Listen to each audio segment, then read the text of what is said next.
Hello students, how are you. प्यारे बच्चों, कैसे हैं आप। Stay home, stay safe, be happy.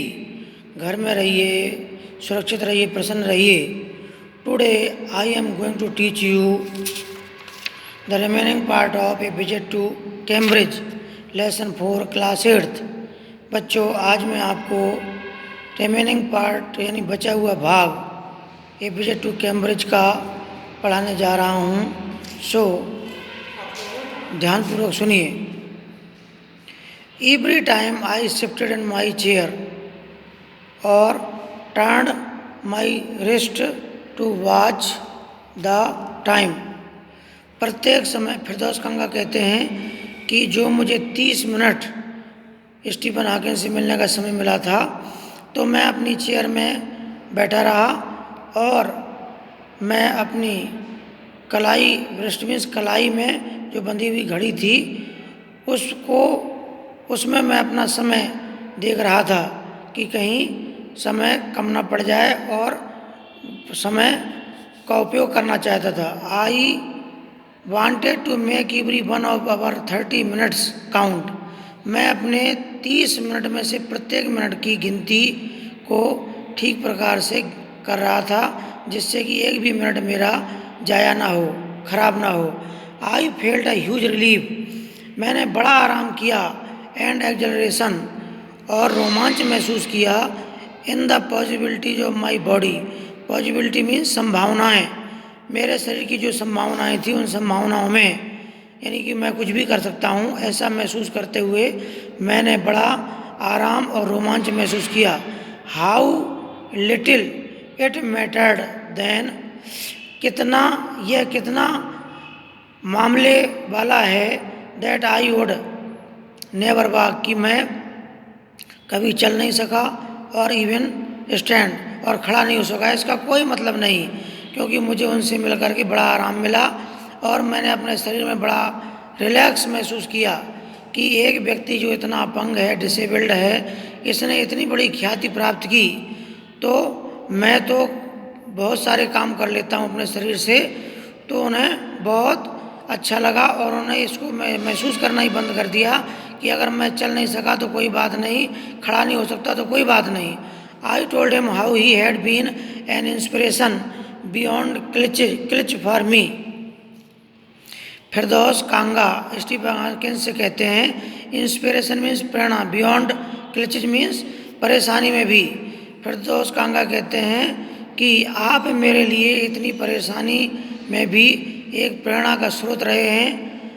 And surely for others, और आप दूसरों के लिए भी प्रेरणा का स्रोत हैं। Did that thought help him, क्या इस विचार ने आपकी सहायता की। तो स्टीफन हॉकिंस कहते हैं नो, ही सेड, वह बोले नहीं, मेरा जो है इस प्रकार के विचारों से कोई मतलब नहीं, ना ऐसे विचार मेरी सहायता करते हैं। And I thought how foolish I was to ask, और फिरदौस कांगा कहते हैं कि मैं कितना मूर्ख था जो मैंने इस प्रकार की बात स्टीफन हॉकिंस से पूछी। When your body is a claustrophobic means जटिलताओं से भरा हुआ, बहुत परेशानी में room, and the walls are growing narrower day by day. फिर स्टीफन हॉकिंस कहते हैं कि जब आपका शरीर परेशान हो, दिक्कत में हो, और इस प्रकार के कमरे की तरह हो जिसकी दीवारें धीरे धीरे कमज़ोर पड़ रही हों, दिन पर दिन कमज़ोर हो रही हों, तो ऐसे शरीर से कोई प्रेरणा प्राप्त कर सकता है। स्टीफन हॉकिंस कहते हैं it doesn't do much good to know, और ये जानने के लिए अधिक अच्छा नहीं, that there are people outside, कि बाहर लोग होते हैं, स्माइलिंग, जो मुस्कुरा रहे होते हैं, विद एडमिरेशन, और प्रशंसा करने के साथ साथ मुस्कुरा रहे होते हैं, टू सी यू, आपको देखकर।